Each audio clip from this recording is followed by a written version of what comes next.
ไม่มีใครอยู่ข้างฟ้าเราต่างเกิดมาใช้กรรม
ข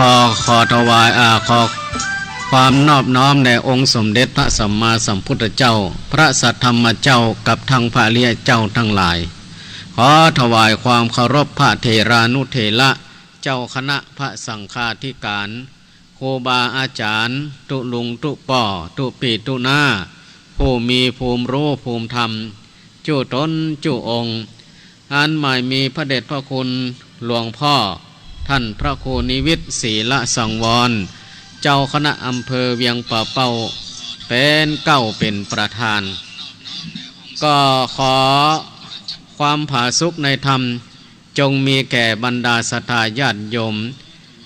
ผู้กำลังสดับรับฟังอยู่ทุกท่านวันนี้รายการธรรมะเพื่อชีวีคือการดำเนินชีวิตที่มีธรรมะเป็นเครื่องยึดเหนี่ยวจิตใจก็ได้มาพบกับบรรดาศรัทธาญาติโยมทั้งหลายในวันจันทร์เดือนเมษายนพุทธศักราช2565ซึ่งตามปกติเนาะวันนี้ก็เป็นรายการธรรมะคนนอนดึกของตุลุงดอยกับตุลุงแก้วก็พอดีเมื่อวันเสาร์ที่ผ่านมารายการธรรมะเพื่อชีวีอาตมาภาพก็ติดธุระบ่ได้มาออกก็ขอตุลุงดอยออกแทนกำเนอเอารายการธรรมะคนนอนดึกออกแทนกำวันจันทร์นี้ผมจะมาออกแทนนี่เนาะก็เลยซับเปลี่ยนกันแต่บ่ได้ซับเปลี่ยนกันตลอดเนาะก็ตามปกติก็จะจัดวันเสาร์นั่นแหละแต่ถ้าว่ามีกิจการงานอะไรยังอย่าจำเป็นบ่ได้มาจัดก็ขอครูบาอาจารย์ที่เปิ้นว่างจัดไปได้มาพบกับบรรดาญาติโยมทั้งหลายก็ตรงกับวันจันทร์ที่18เดือนเมษายนพุทธศักราช2565ซึ่งก็ตรงกับแรม2 ค่ำเดือน7เหนือเดือน7เหนือก็ได้มาพบกันกับบรรดาศรัทธาญาติโยมทั้งหลายตั้งแต่เวลาประมาณ20:10 นาทีเป็นต้นไปจนถึงเวลา4 ทุ่มโดยประมาณทางสถานีวิทยุดอยหมอกเรดิโอ 103.50 เมกะเฮิรตซ์และก็สถานีวิทยุคนฟ้าเดียวกัน FM 99.75 เมกะเฮิรตซ์โดยคุณโยมถนัดวรัญชัดธนพลังกรผู้อำนวยการที่ได้ถวายเวลาพร้อมกันนั้นก็มี ตั้งสถานีวิทยุในเครือข่ายคลื่นสี่ข่าวเพื่อชาวประชาที่ได้ลิงก์ได้ก็เอาสัญญาณนี้ออกไปแหมอีกประมาณ20 กว่าสถานีครอบคลุมภาคเหนือตอนบนเนาะภาคเหนือตอนบนนี่ก็ต้องขอขอบคุณและอนุโมทนาโดยเฉพาะก็คือสถานีดอยหมอกเรดิโอโดยคุณโยมดารุณีพร้อมโดยทีมงานและก็สถานีคนฟ้าเดียวกันโดยคุณโยมธนัทวรันที่ได้ถวายเวลาแล้วก็ตั้งเจ้าของสถานีผู้อำนวยการสถานีทุกๆสถานีตัวและที่จะลืมมาได้ก็คือตั้งเจ้าหน้าที่ที่ได้ดูแลเกี่ยวกับเครื่องเสียงการเกาะสัญญาณแต่ละสถานีตัวเด้ออันนี้ก็ต้องขอขอบคุณและอนุโมทนาบรรดาญาติโยมทั้งหลายเป็นอย่างไรพ่องวันนี้ฟ้าฝนตั้งพะเยาแจ้งมาแล้วเนาะตั้งพะเยาแจ้งมาแล้วว่าโอ้ตั้งแม่ตามพะเยาฝนตกหนักเด้อแม่แรงนี่ก็ล้มขนาดเนาะล้มขนาดมีฟ้ามีฝนตัวโอ้ตั้งเวียงปะเป้าก็ล้มขนาดเด้อทั้งลมทั้งฝนที่ผ่านมาช่วงประมาณ5 โมงเย็นวันนี้เนาะโอ้ก็เป็นลมเป็นฝนขนาดนักโดยเฉพาะก็คือลมขนาดนักเนาะโดยเฉพาะกตวานี่บรรดาญาติโยมทั้งหลายตั้งช่วงของเวียงปะเป้าเนาะมันก็มีเป็นช่วงเนาะตั้งเวียงมีหลายจุดเนาะโดยเฉพาะก็คือวัดพระธาตุอรัญญวิเวกคีรีวัดอรัญญวิเวกคีรีหรือว่าดอยจอมพอวัดตุลุงดอยตะวานี่เป็นฝนเป็นลมไม้หักลักโกดเสาไฟฟ้าหักไปต้นตะวาแม่แรงนะเสาไฟฟ้าหักไปต้นแต่คืนนี้ถ้าจะอยู่สมมืดกันแล้วตอนเย็นวันนี้ก็บ่ฮู้เหมือนกันเด้อโอ้ลมเป็นฝนเป็นลมขนาดนักนี่นะก็หลายที่หลายต่างก็คงจะเป็นฝนเป็นลมเนาะบางจังหวัดบางพื้นที่ก็มีบ่เฮ็บตกอย่างกับหิมะนี่เห็นหรอโอ้ก็บรรดาญาติโยมทั้งหลายเนาะอันนี้ฝนหัวปีเนาะฝนหัวปีนี่ก็แจ้งข่าวสารไปเนาะแต่ละพื้นที่ก็คิดว่าคงจะเจอกันหลายที่เนาะหลายที่หลายแห่งแล้วก็บางพื้นที่เพิ่นก็ฟังกันอยู่นี่ก็ยายคุณยายสุดาโยมแม่สุดาก็ฟังอยู่เนิ่นๆเนาะฟังอยู่ชัดเจนดีก็ขอถาตุอนุโมทนาเด้อที่รับฟังที่ไหนพ่องลองแจ้งข่าวสารมาสักกรรมแล้วลองสายแรกเจริญปอนจากที่ไหนจากแม่เลี้ยนเจ้าแม่เลียนสันต่อเจ้าแต่จะได้ไม่แรงนี่ฟ้าฝนโอ้ฝนตกขนาดนักตกขนาดนักล้มก็ล้มทั้งบ้านจองหอเลี้ยนบ่เสียหายอย่างเขาก้าเจ้าบ่เป็นอย่างเจ้าดีแล้วเนาะอนุโมทนาเด้อแม่เด้อที่แจ้งข่าวสารมาเนาะเจ้าตั้งแต่6 โมงไปถึงดีละเนาะอนุโมทนาเด้อแม่เด้อเจ้าอันนี้เปิ่นก็แจ้งข่าวสารลายดอยนี่มันได้เนาะก็คิดว่าคงจะไปทั่วถึงตั้งฝั่งแล้วว่าจังใดตั้งฝั่งลองแจ้งมาสักสายละตั้งได้รอมีฟ้ามีฝนก่อตั้งพะเยาว่าจังใดแล้วก็ตั้งเจียงไฮ้เนาะตั้งเจียงไฮ้ตั้งพานตั้งอย่างเนี่ยมีฟ้ามีฝนก็แจ้งข่าวสารมาได้เด้อจะลองเปิดสายฮับสัก4-5 สายเนาะสัก4-5 สายก็ลองแจ้งข่าวสารมาเนาะเป็นอย่างใดพ่องจุดไหนตั้งใดเป็นฟ้าเป็นฝนบ้านจองหอเรียนเสียหายเป็นอย่างใดพ่องเนาะแจ้งข่าวสารมาเด้อเจริญปอนกับไว้สาเจ้าท่านรับมาหาว่าจังใดตั้งพะเยาดอกคันใต้โอ้มัน บ่ตกนักหอบ่ตกน้อยเดียวแต่คืนก็ตกหมดคืนโอ้แล้วก็บ่มีลมมีหยังก็กะ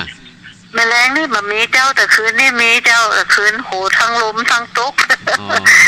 หมดคืนเลยปะโถฟ้าผ่าฟ้าเพี้ยอย่างมูดแล้วบ้านเจ้าหอเรียนเป็นหยังก็เนาะบ่เป็นหยังเก่าเจ้าดีเนาะเจ้าฝนหัวปีเนาะเจ้าฝนหัวปีเจ้าอนุโมทนาที่แจ้งข่าวสารมาเด้อเจ้ากะไว้สาเจ้า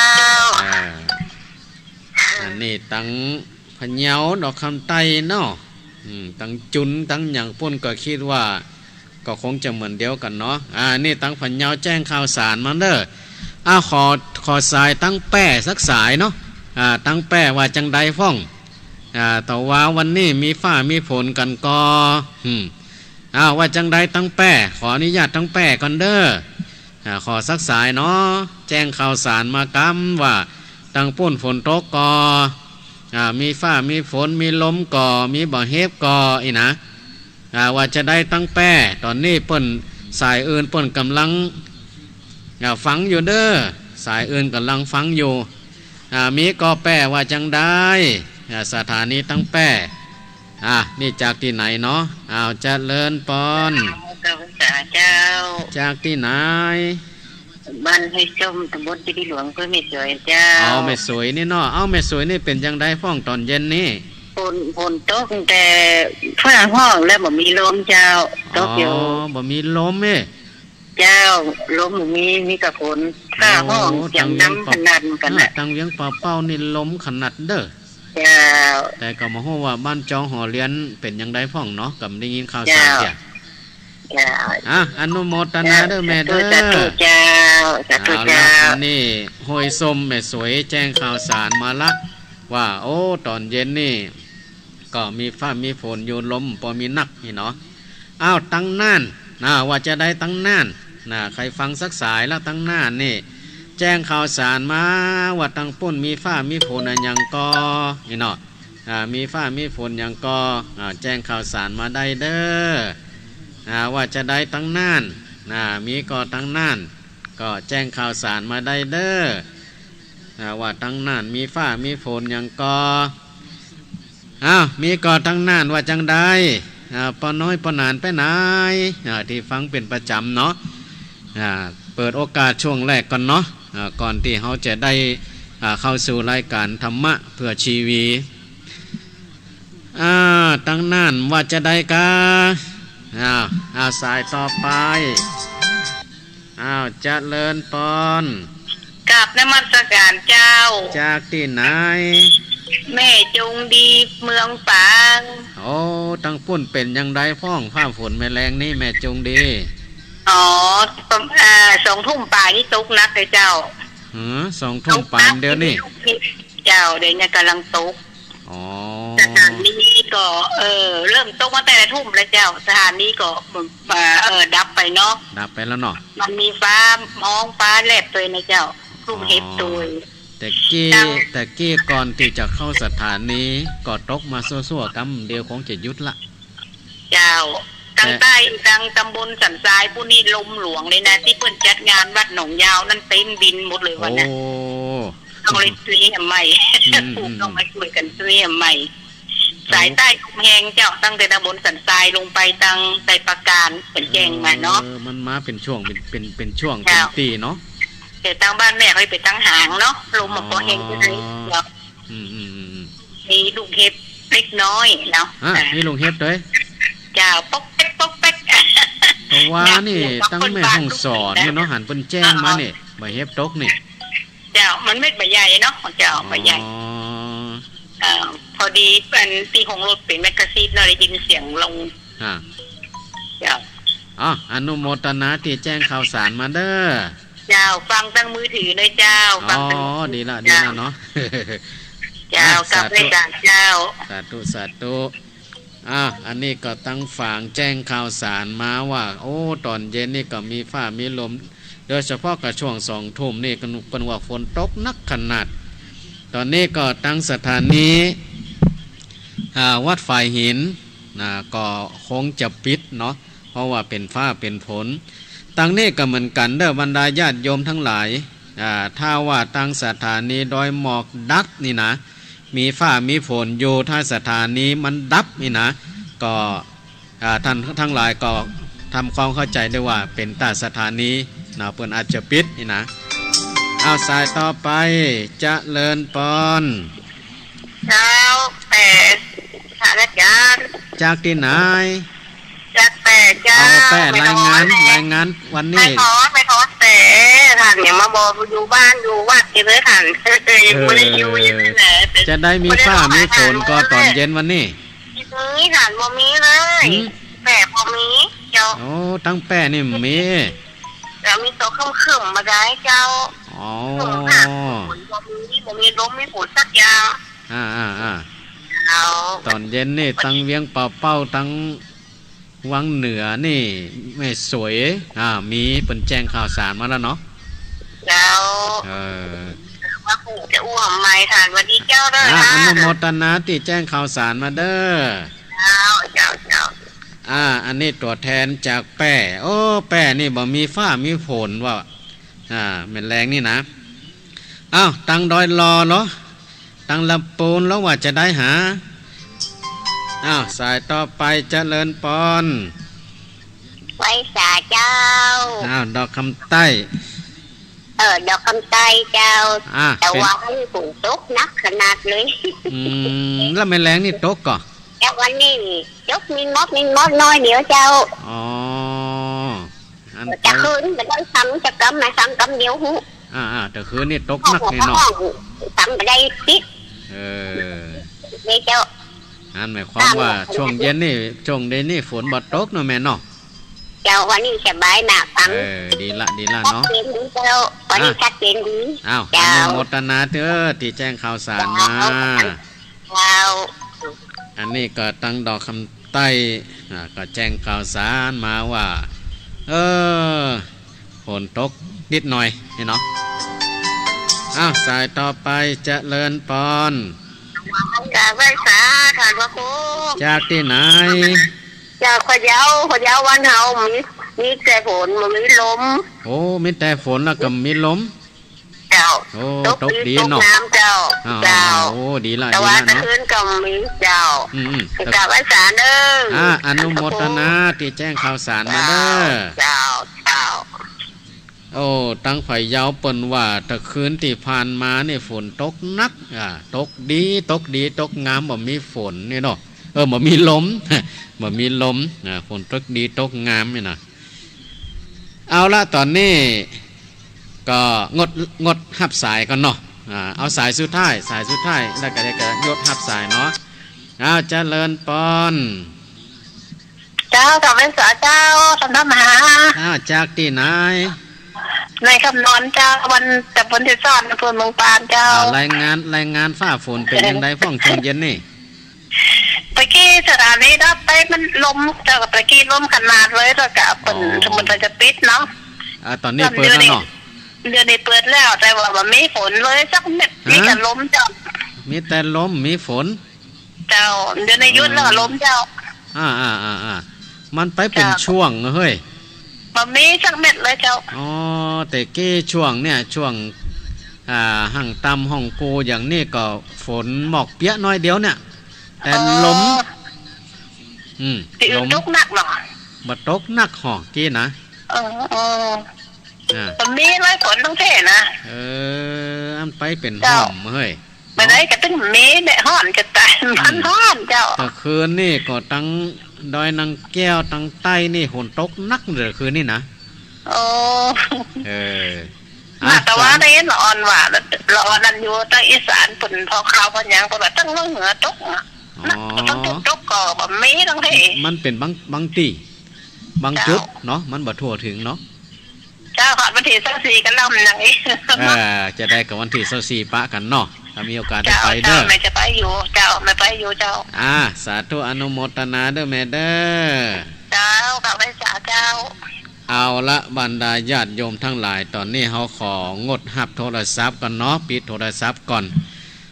ก็จะได้แจ้งข่าวสารงานบุญให้กับบรรดาศรัทธาญาติโยมทั้งหลายเนาะ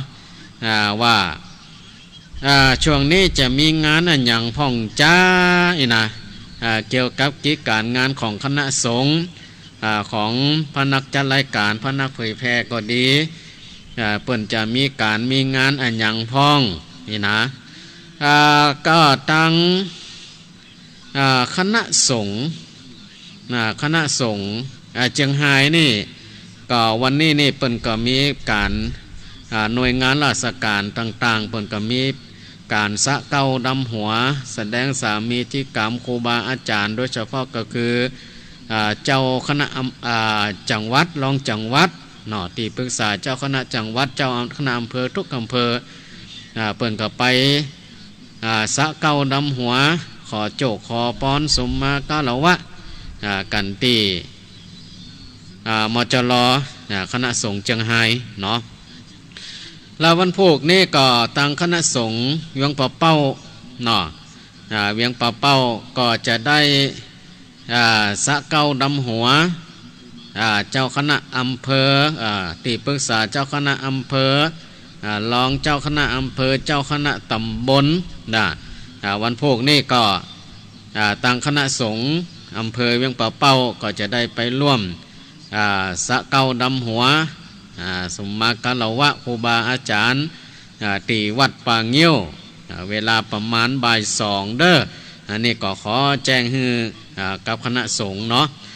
แล้วก็วันที่20นี่ตั้งคณะสงฆ์จังหวัดเชียงไฮ้อันนี้ก็จะได้ไปสะเก้าดำหัวปีใหม่ขอโจกขอปอนกับเจ้าคณะจังหวัดรองจังหวัดที่ปรึกษาเจ้าคณะจังหวัดนี่เนาะเจ้าคณะอำเภอทุกอำเภอตลอดถึงพระเถรานุเถระที่พุทธมณฑลเด้อพุทธมณฑลเชียงไฮ้อันนี้ก็ขอแจ้งให้กับสถาญาติโยมก็ไปก็ได้แล้วก็ขอแจ้งประชาสัมพันธ์นิมนต์ครูบาอาจารย์ตลอดจนเชิญชวนญาติโยมทุกท่าน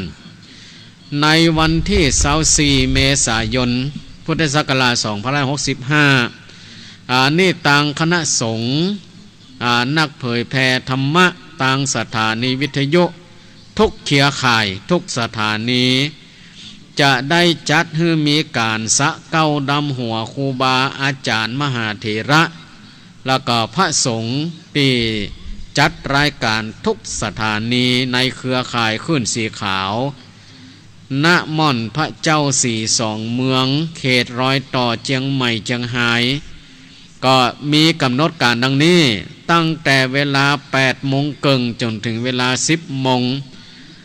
พระสงฆ์และก็ญาติโยมจะเดินทางมาถึงสถานที่แล้วก็ได้ร่วมกันทำบุญปักต้นปัจจัยถวายพระสงฆ์อันนี้คือต้นรวมเวลา10 โมงจนถึงเวลา11 โมงก็จะมีการเจริญพุทธมนต์และสะเก้าดำหัวมหาเถระอันนี้คือช่วงแรกช่วงแรกเวลา11 โมงเป็นต้นไปก็จะได้ถวายพระทหารเพลแด่พระสงฆ์แล้วก็ตั้งแต่เวลาเที่ยงกลจนถึงเวลาบ่าย2ก็จะได้เปิดโอกาสให้ญาติโยมร่วมทำบุญภาคบ่ายคือช่วงที่2ช่วงที่2ที่บรรดาญาติโยมทั้งหลายบางทีก็ช่วงเจ้าบัดมาบัดตันหรือครูบาอาจารย์บัดได้มาช่วงเจ้าก็ช่วงหลังเที่ยงไปก็จะมีภาคกิจกรรมอีกบ่าย2 โมงพระสงฆ์เจริญพระพุทธมนต์ช่วงบ่ายแล้วก็มีการประกอบพิธีสะเก้าดำหัวสุมมากาละวะพระสงฆ์ครูบาอาจารย์พระนักจัดรายการแล้วก็มีการถวายทายทานแด่พระสงฆ์ทุกรูปเวลา4 โมง2 โมงบ่าย2 โมงครึ่งก็จะมีการสักการะพระเจ้าสี่สองเมืองแล้วก็ส่งน้ำหรือว่าสักการะพระราชเจ้าสี่สองเมืองตัวเสร็จแล้วก็เดินทางกลับโดยสวัสดิภาพฉะนั้นในโอกาสนี้ก็จึงขอกราบนิมนต์ครูบาอาจารย์ทุกรูปได้ เมตตาร่วมกิจกรรมเป็นเนื้อนาบุญแก่ญาติโยม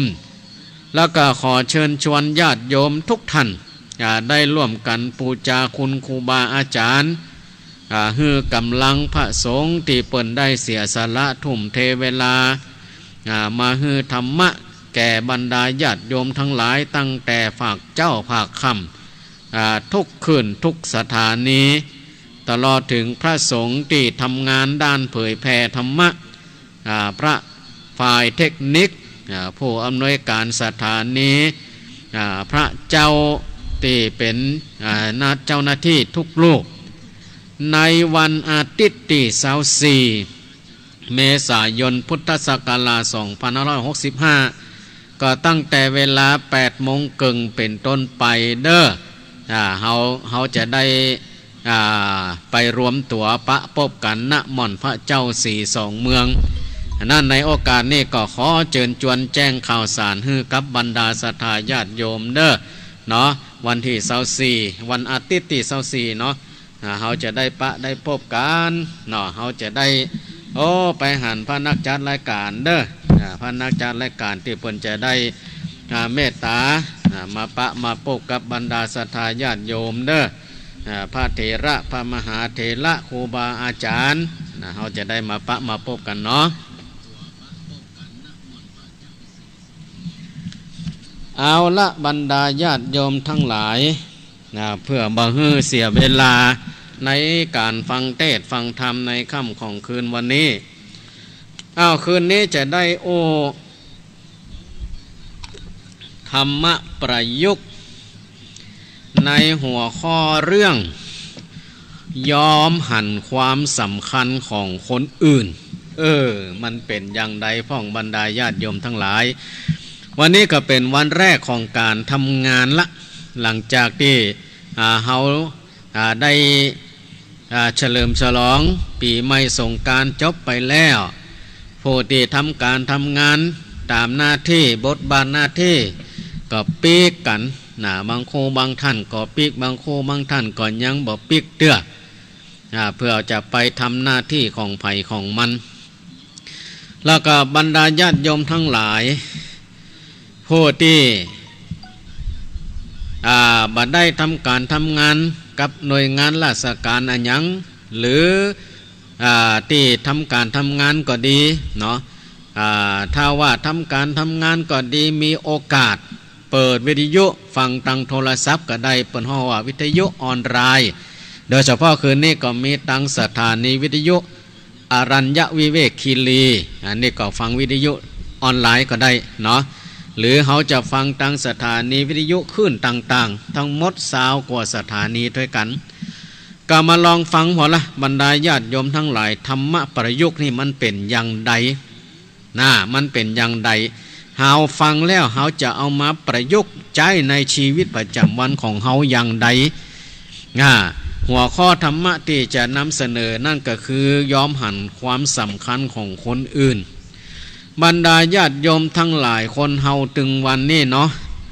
มีภูมิหู้ภูมิธรรมความสามารถก็แตกต่างกันไปบ่มีไผที่จะหู้จะเข้าใจทุกอย่างในเวลาเดียวกันหรือในช่วงชีวิตนี้บางโคบางท่านก็เก่งถนัดทางนั้นบางโคบางท่านบ่เก่งทางด้านนี้ก็ไปเก่งทางด้านอื่นจะให้ทุกคนนั่นเก่งไปทุกอย่างนั่นคงจะเป็นไปได้ยากเนาะคงจะเป็นไปได้ยากบางคนมีความรู้สูงมีความสามารถสูงแต่ก็บ่ใจสะอาดใจว่าจะรู้จะเข้าใจทุกๆอย่างทุกๆอย่างก็เหมือนกับถึงวันนี้บางคนเนี่ยมีโทรศัพท์เล่นมีโทรศัพท์เล่นบางคนมีโทรศัพท์เครื่องหนึ่งเป็นพันเป็นหมื่นแต่ก็บ่สามารถที่จะเล่นได้ทุกอย่างเพราะตัวเองบ่ใจเป็นผู้ผลิต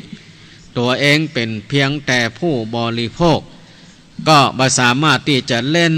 และเข้าใจได้ทุกอย่าง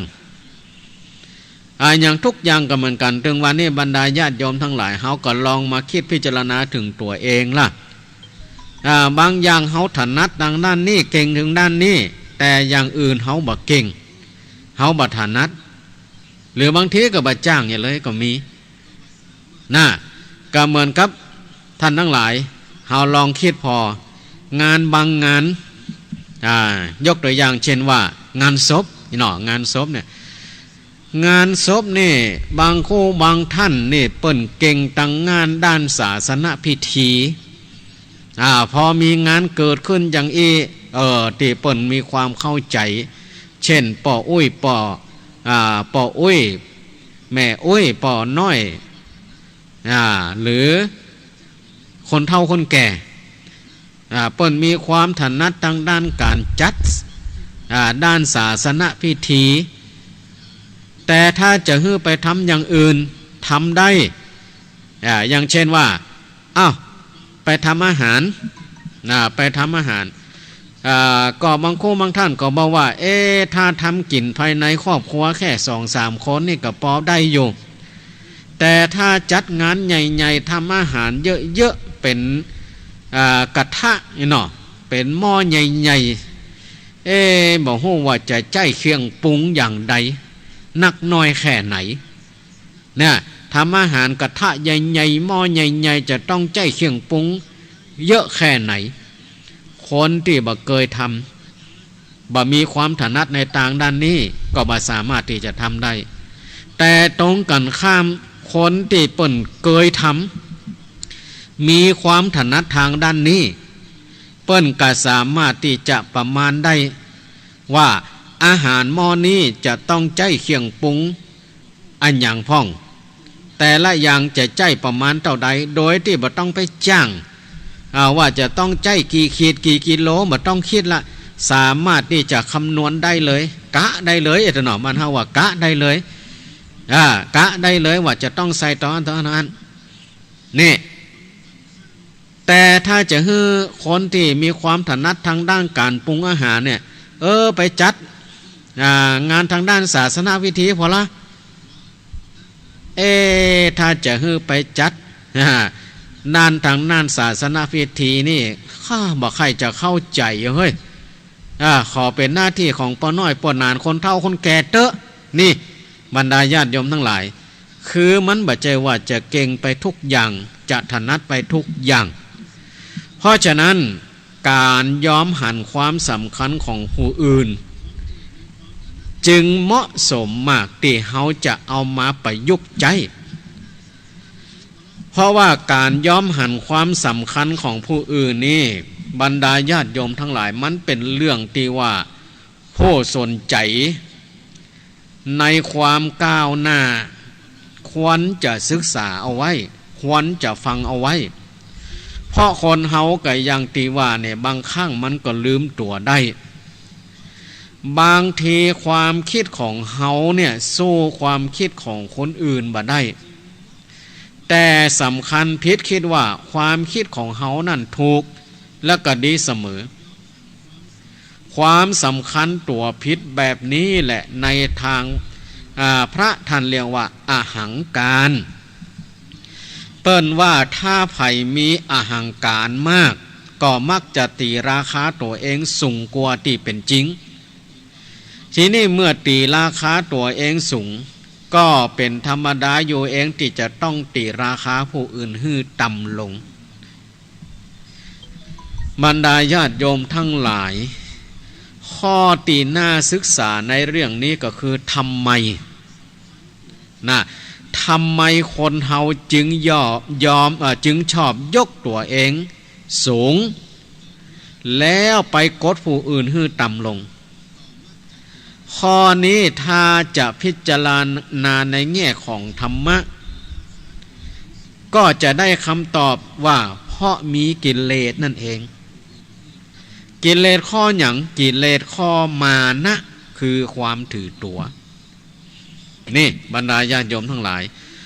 คนที่ชอบยกตัวเองสูงแล้วกดผู้อื่นให้ต่ำลงเปิ้นบอกว่าเป็นคนมีกิเลสข้อมานะ คือความถือตัวมานะคือความถือตัวนั่นจะมีอยู่3ชั้น3ชั้นเด้อบรรดาญาติโยมทั้งหลายนั่นก็คือถือตัวว่าดีวิเศษกว่าเขาถือตัวว่าดีเสมอเขาถือตัวว่าต่ำกว่าเขาเนี่ยมานะคือความถือตัวเนี่ยจะมีอยู่3ชั้นมานะทั้ง3ชั้นนี้ก็มีโทษมากน้อยลดหลั่นกันลงมาตามลำดับนั่นก็คือ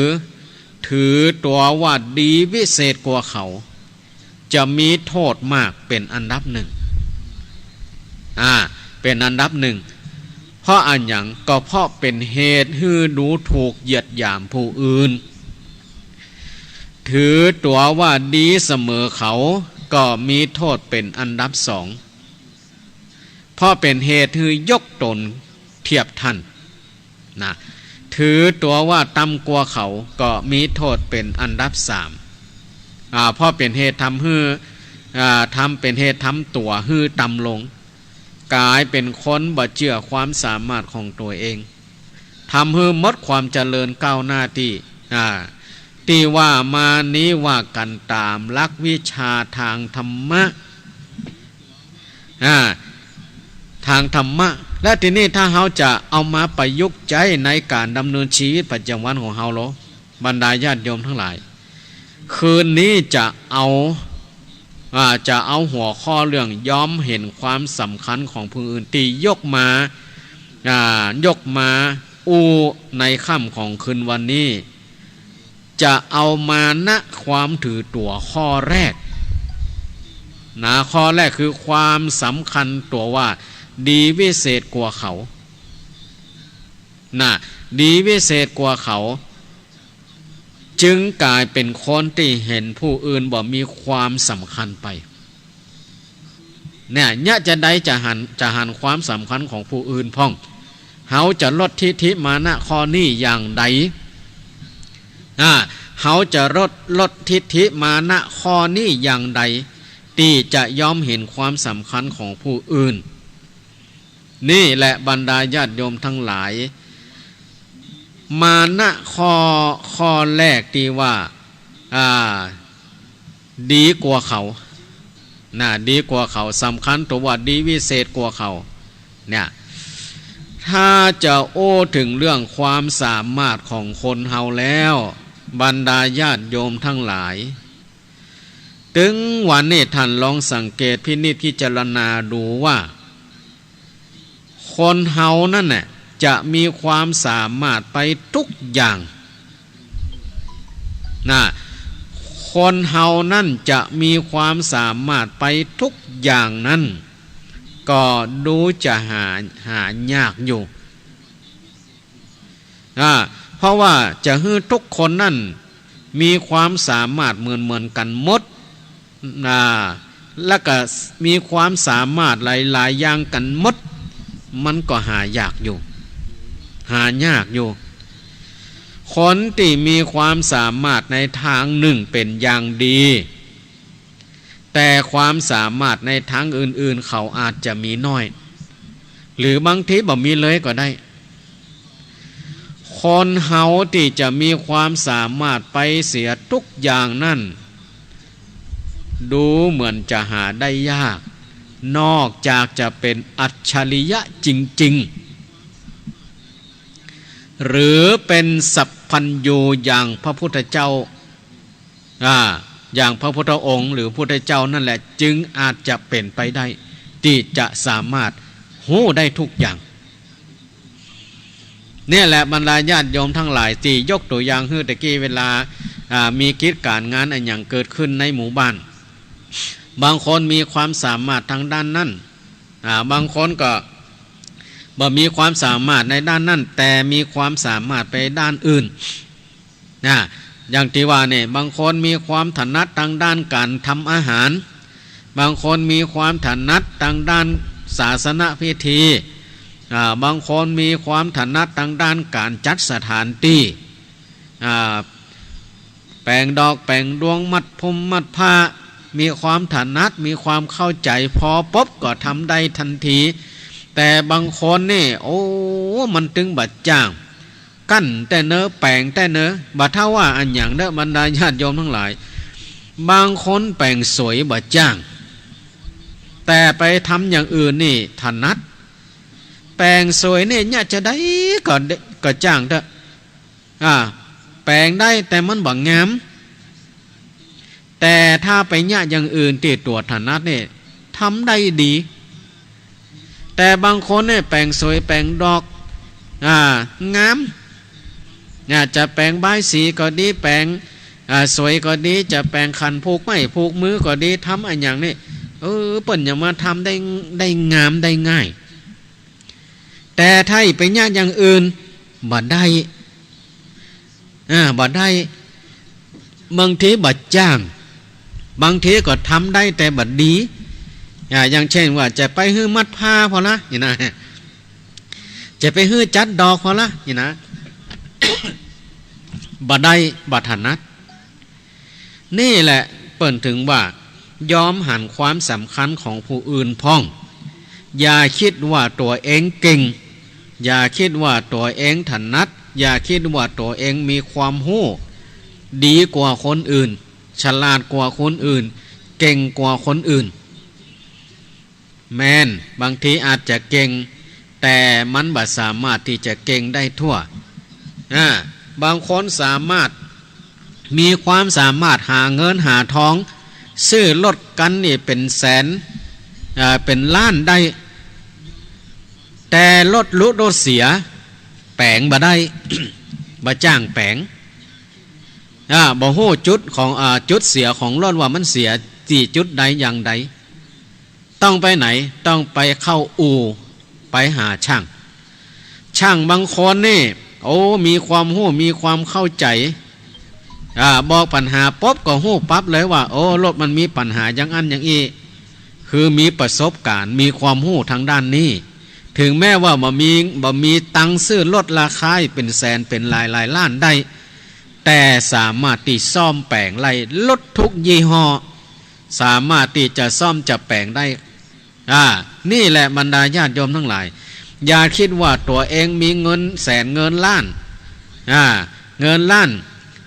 มีความสามารถซื้อรถได้แต่ถึงเวลารถลุรถเสียตัวเองบ่สามารถที่จะซ่อมจะแปลงได้สุดท้ายก็ต้องจ้างรถลากไปไว้ในอู่อยู่ดีละนี่แหละบรรดาญาติโยมทั้งหลายเฮาต้องยอมหันความสำคัญของผู้อื่นพ้องนะบรรดาญาติโยมทั้งหลายพอจะอ่านการที่เฮาจะไปมองผู้อื่นที่มีความสามารถบ่เหมือนตนว่าดีสู้ตนเองบ่ได้นั้นจึงเป็นการมองที่ผิดมากเลยบรรดาญาติโยมทั้งหลายนะเป็นการมองที่ผิดมากเขามีความสามารถในเรื่องนี้สู้ตนบ่ได้ก็จริงอยู่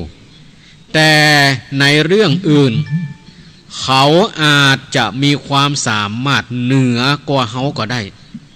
เพราะฉะนั้นจากสภาพความเป็นจริงตาม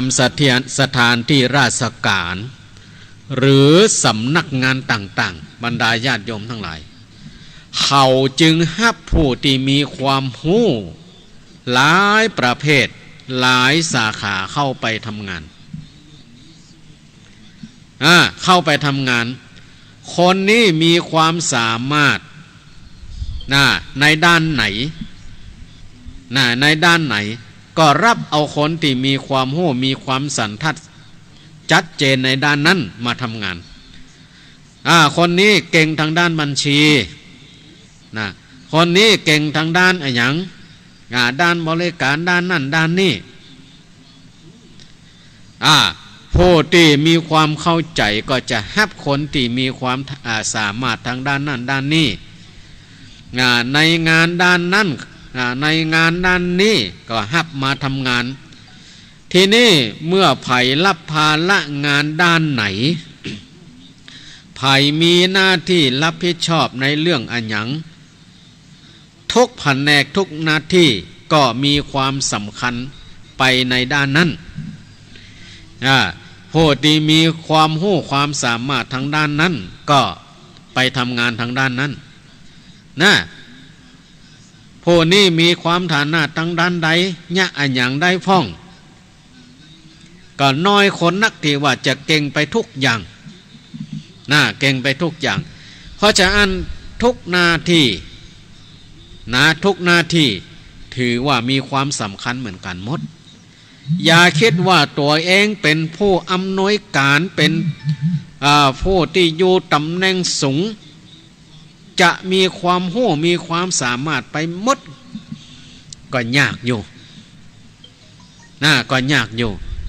ฉะนั้นผู้น้อยก็มีความสำคัญในฐานะของผู้น้อยผู้ใหญ่ก็มีความสำคัญในฐานะของผู้ใหญ่ก็เหมือนกับนิ้วมือของเฮาบรรดาญาติโยมทั้งหลายเหมือนกับอย่างนิ้วมือของเฮาถึงแม้ว่าจะมีนิ้วขนาดเล็กใหญ่บ่เท่ากันก็บ่ได้หมายความว่านิ้วใหญ่สำคัญกว่านิ้วเล็กเสมอไป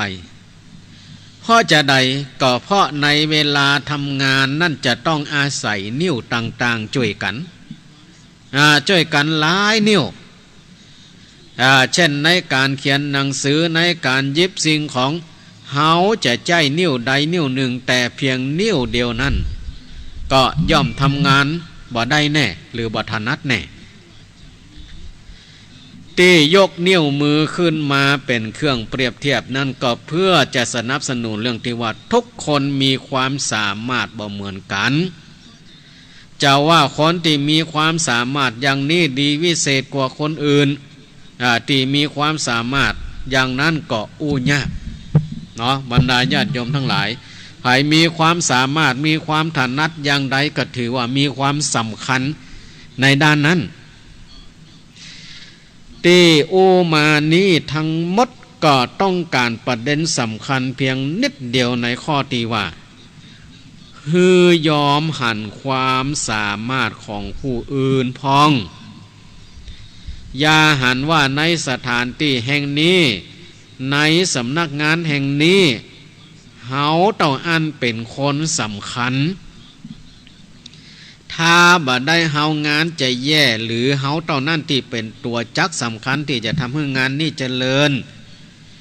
ถ้าขาดเฮาเสียแล้วงานก็จะบ่ดีเหมือนที่เป็นอยู่เพราะการมีความหันอย่างนี้เนี่ยเปิ้นถือว่าเป็นการสำคัญตัวพิษมีกิเลสข้อมานะข้อที่หนึ่งที่ว่า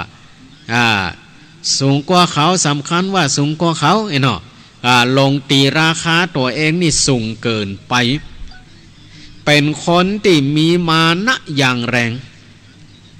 แล้วก็ยังเป็นเหตุที่จะทำให้เสียคนได้ง่ายโดยเฉพาะคนประเภทนี้นี่โทษที่หันได้ชัดก็คือเป็นตีเกียรติกีจังของเปื่อนรวมงานทั้งหลายในบริษัทห้างในบริษัทอย่างก็ดีห้างร้านอย่างก็ดีถ้ามีคนประเภทนี้นะทั้งตีตัวเองก็บ่จะได้มีหุ้นตัวเองก็จะได้เป็นเจ้าของบริษัทก็เป็นลูกจ้างเหมือนเดียวกันหมดเพียงแต่อยู่คนละตำแหน่งหน้าที่ต่ออันท่านมีความสามารถทางด้านบริหารก็อาจจะไปเป็นผู้อำนวยการท่านมีความสามารถทางด้านงานอย่างอื่นงานทางด้านอย่างการขายกะทางนั้นงานเลขากะก็ไปทำงานทางด้านนั้นมีฐานะทางด้านขายก็ไปขายมีฐานะทางด้านการบัญชีก็ไปทำบัญชีบัดได้ทำคนเดียวเลยนี่บัดได้ทำคนเดียวแล้วนี่บางทีตัวเป็นผู้อำนวยการแท้ก็บ่ใช่ว่าจะเก่งไปทุกแผนกก็บ่ใช่เก่งว่าไปทุกอย่างเพราะจะอันอย่าสำคัญตัวเองว่าตัวเองนั่นสูงทรงดีเลิศเนาะตัวเองนั่นสูงทรงดีเลิศดีกว่าผู้อื่น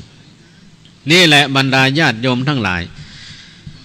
บางคนบ่มีมานะเป็นการส่วนตัวบ่มีมานะเป็นการส่วนตัวแต่มีมานะเป็นกลุ่มเป็นแผนกหันว่างานในกลุ่มตีตนนั่นทำอยู่ หรือว่างานในแผนกของตนนั่นทำอยู่นั่นน่ะเป็นหัวใจสำคัญในสำนักงานแห่งนี้งานของแผนกอื่นหรือกลุ่มอื่นมีความสำคัญน้อยเนี่ยเมื่อมีความรู้สึกอย่างนี้ก็เป็นเหตุให้ยกย่องให้ความสำคัญแก่คนในกลุ่มของตนเองเท่านั้นแล้วก็ไปหันคนของกลุ่มอื่นนั่นน่ะบ่มีความหมายถ้าคนในกลุ่มอื่นได้รับความดีความชอบได้รับบุญบำเหน็จรางวัลก็มีความริษยาบางทีนี่อาจจะพานอาจจะพานว่าไปถึงผู้บังคับบัญชาหาว่าบ่มีความยุติธรรมไปสนับสนุนคนที่มีความสำคัญน้อยส่วนคนที่มีความสำคัญมากบ่สนับสนุนอย่างนี้ก็มีท่านทั้งหลายเฮาลองคิดดูว่าคนที่มีความคิดดังกล่าวนั่นจะถูกจะผิดจะดีหรือบ่ดีอย่างใดเชื่อว่าบรรดาญาติโยมทั้งหลายคงจะตัดสินใจได้ก็อย่างที่ว่าเนี่ยบางคนไปช่วยการช่วยงานก็เข้าใจหรือว่าลงตัวเองว่างานเนี่ยถ้าว่ามีตัวเองไปปรากฏตัวไปช่วยงานนี่คงจะว่าเป็นงานเนาะเพราะหยังเขาไปเข้าใจงานกันนี่เราจำได้ยินเนาะเขาบ่เข้าใจงานกันเนี่ยหยังกับบ่จ้างเนี่ยหยังกับบ่จ้างเข้าใจหรือลงตัวเองว่าตัวเองจ้างคนเดียวคนอื่นบ่จ้างก็อย่างที่ว่าเนาะบางอย่างเปิ้นบ่ถนัดบ่จ้างในงานที่ตัวจ้างตัวเป็นแต่เปิ้นอาจจะไปถนัดทางด้านอื่นอย่างอื่นแล้วเฮาไปเข้าใจผิดว่าเนี่ยหยังบ่จ้างคนประเภทนี้นะบางทีถ้าเขามันโอ้ยง่ายเนาะเขาบ่พอใจเขามันไส้อาจจะว่าประชดประชันว่าถ้ามึงจ้างก็ย่าไปเด้อไอ้หนอโทษทีเนาะตีใจว่าสารนี่ถ้ามันจ้างก็ปล่อยมันย่าไปเด้อเนี่ยถ้ามันจ้างคนเดียวก็ปล่อยมันย่าได้เนี่ยไปเฮาไปที่อื่นสุดท้ายเหลือตัวเก่าคนเดียว